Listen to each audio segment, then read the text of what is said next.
Happy Days, Then and Now, 2026. In the sun-drenched nostalgia of the 1970s, the Cunningham living room was the safest place in America, a gold mine that minted millionaires and cultural titans. But as we stand in the stark light of 2026, the roar of the Triumph motorcycle has faded, replaced by the cold reality of legal battles, quiet retirements, and the silent graves of icons. How did the architects of our favorite memories fare when the cameras stopped rolling and the royalties dried up?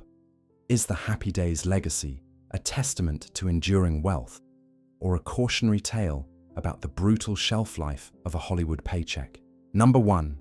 Henry Winkler, $13 million. In 1974, a 27-year-old Yale School of Drama graduate with little more than a leather jacket and a thumb-up pose transformed a background character into a global phenomenon. Henry Winkler, the son of German Jewish immigrants who escaped the Holocaust, didn't just play Arthur Fonzie Fonzarelli, he owned the decade. At the height of the show's power, Winkler commanded a staggering $50,000 per episode, a king's ransom for the era. Across 255 episodes, his upfront salary and unprecedented merchandising deals, selling everything from lunchboxes to action figures, cemented his status as the show's financial titan. By the time the jukebox stopped playing, he had amassed an estimated $13 million from the project alone. Fast forward to 2026, and at 80 years old, Winkler stands as the ultimate survivor of the Happy Days era. He is no longer the greaser in the garage. He is a beloved elder statesman of Hollywood, residing in the affluent neighborhood of Upper West Side when not in Los Angeles. While many of his peers faded into obscurity, Winkler reinvented himself as an Emmy-winning actor and a prolific children's book author. In 2026, he remains a wealthy, active force in the industry, his fortune shielded by decades of smart pivots and a refusal to be typecast. To the public of today, he isn't just a relic of the 70s. He is proof that there is life and immense profit after the jacket is hung up for good. Number 2. Ron Howard, $8 million to $10 million. In 1974, 20-year-old Ron Howard was already a veteran of the screen, the son of actors Rance and Gene Howard, stepping into the clean-cut shoes of Richie Cunningham. As the moral compass of Milwaukee, Howard was the undisputed lead for the first 7 seasons, commanding a top-tier upfront salary that reflected his status as a household name since his days on The Andy Griffith Show. Even though he famously walked away from the sitcom peak to pursue a dream behind the camera, his financial ties to the project remained ironclad. Through lucrative residual checks from decades of global syndication, Howard's tenure in the Cunningham household earned him an estimated $8 million to $10 million, a foundation that would eventually build a filmmaking empire. Now in 2026, at 72 years old, Ron Howard has transcended the child star curse to become one of the most powerful directors in cinematic history. While he long ago traded the varsity sweater for a director's cap, he remains a titan of industry, presiding over Imagine Entertainment, with a net worth that dwarfs his original television earnings. In the reality of 2026, he is a double Oscar winner, far removed from the malt shop, yet still reaping the rewards of those early residuals. The public today views him not as a former sitcom star, but as a visionary who used the Happy Days goldmine to buy his way into the Hollywood elite, proving that for some, the show was merely the launchpad for a multi-billion-dollar legacy. Number 3. Marion Ross, $5 million to $6 million. In 1974, at 45 years old, Marion Ross brought a quiet maternal fire to the role of Marion Cunningham, the quintessential 1950s housewife. Born in a small Minnesota town to a family of modest means, Ross had spent years as a hard-working character actress before Happy Days turned her into Mrs. C. Over 11 seasons, her steady presence earned her a consistent upfront salary that built a multi-million-dollar nest egg. While her paycheck per episode was significant, it was her unwavering commitment to all 255 episodes that solidified her fortune.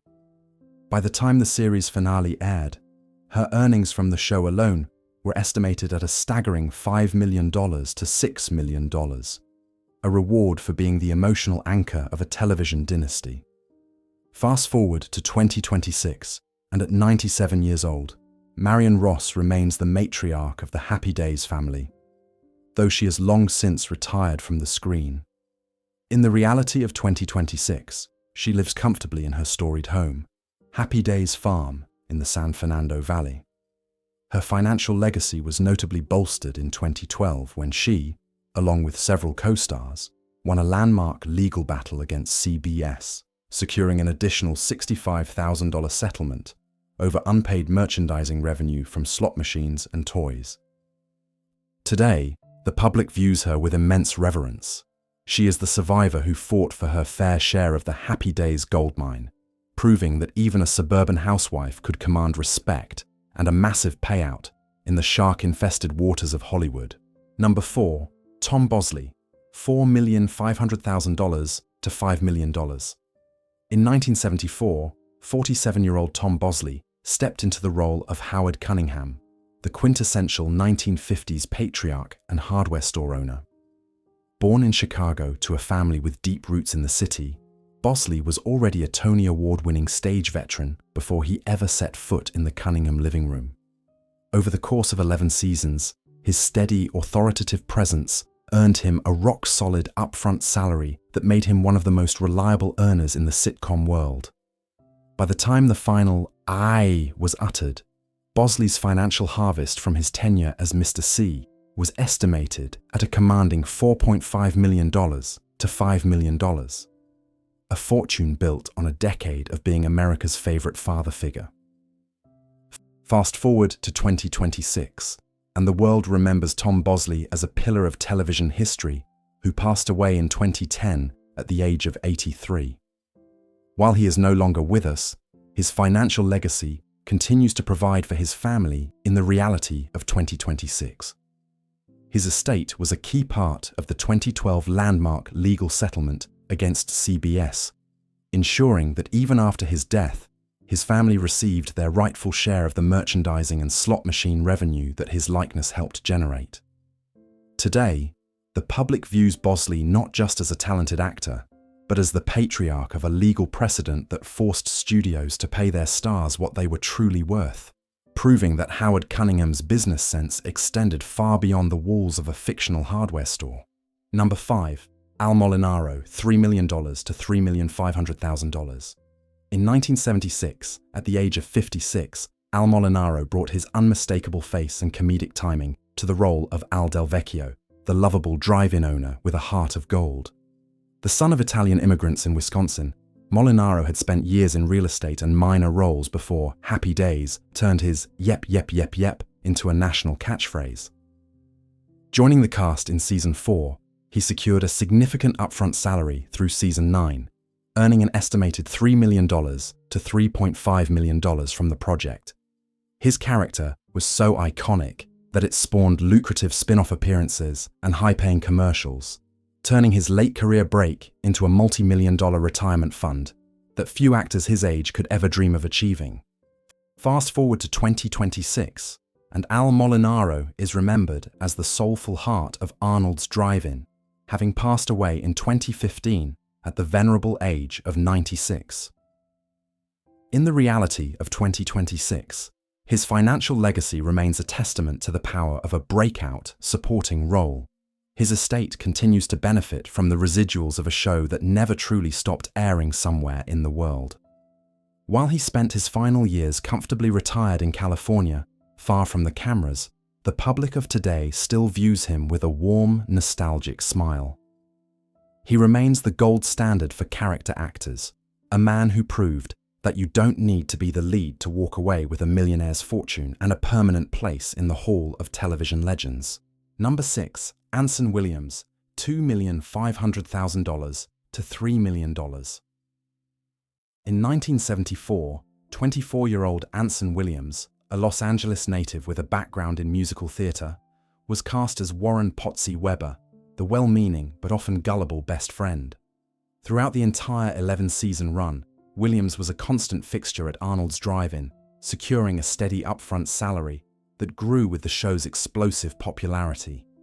Beyond the weekly paycheck, his role as a core cast member guaranteed him a significant seat at the table when it came to the show's massive commercial success.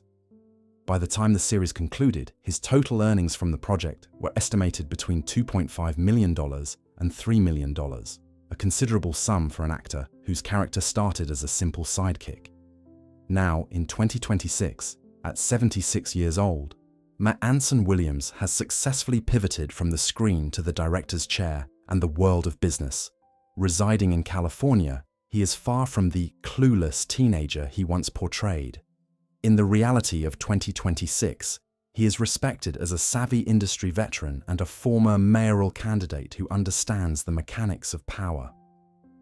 Williams was a lead plaintiff in the 2012 lawsuit against CBS, fighting for the 5% of net proceeds from merchandising that the cast had been denied for decades, ultimately securing a $65,000 individual settlement and a moral victory. Today, the public sees him as a symbol of resilience, a man who transitioned from a 1950s crooner to a modern advocate for actors' rights and community leadership.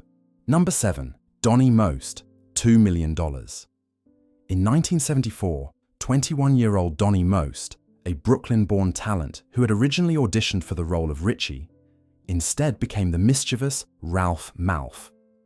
With his signature catchphrase, "I still got it," Most became an essential piece of the show's comedic puzzle during its peak years. In the early stages of the series, he commanded a salary of approximately $12,500 per episode, a figure that reflected the high demand for the show's core ensemble. Between his consistent upfront salary and the various promotional deals tied to the Ralph Malph persona, Most's total earnings from the Happy Days era reached an estimated $2 million, providing him with a substantial financial cushion as a young actor in Hollywood. Fast forward to 2026, and at 72 years old, Donny Most has largely traded the sitcom pranks for a sophisticated career in swing and big band music. Residing in the Los Angeles area, he continues to perform as a seasoned vocalist, proving that his artistic range extended far beyond the jukeboxes of Milwaukee. Like several of his castmates, Most was a key figure in the 2012 legal battle against CBS, eventually receiving a $65,000 settlement for his share of the merchandising revenue. In the reality of 2026, the public views him as a versatile performer who successfully navigated the transition from teen idol to respected artist, maintaining a comfortable lifestyle built on the foundations of his 1970s stardom and a persistent refusal to be stuck in the past. Number 8. Scott Baio, $1,500,000 to $2 million. In 1977, a charismatic 17-year-old from Brooklyn named Scott Baio injected a new surge of adrenaline into the series as Chachi Arcola, Fonzie's younger cousin.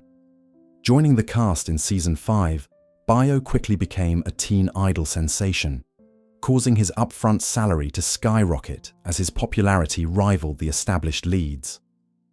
His financial journey with the franchise was unique, as his character was deemed profitable enough to anchor his own spin-off series, Joni Loves Chachi.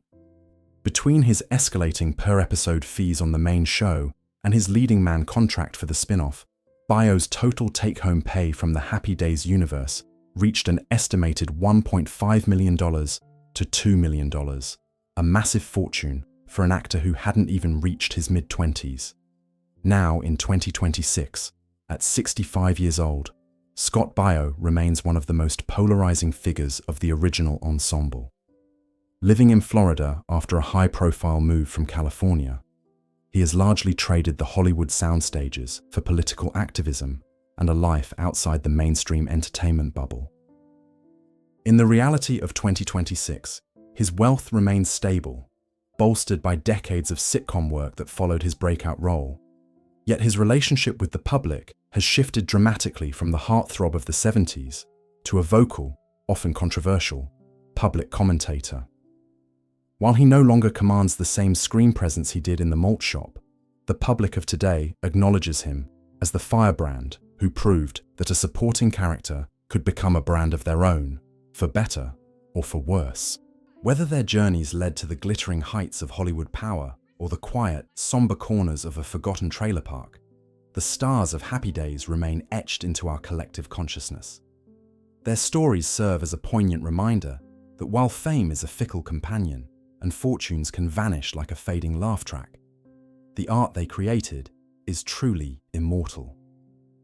In the reality of 2026, their legacy is a permanent chapter of our cultural history. If you want to uncover more hidden truths behind the golden era of television, make sure to hit that subscribe button and turn on notifications now. Don't miss our next deep dive into the shadows of stardom. Stay tuned.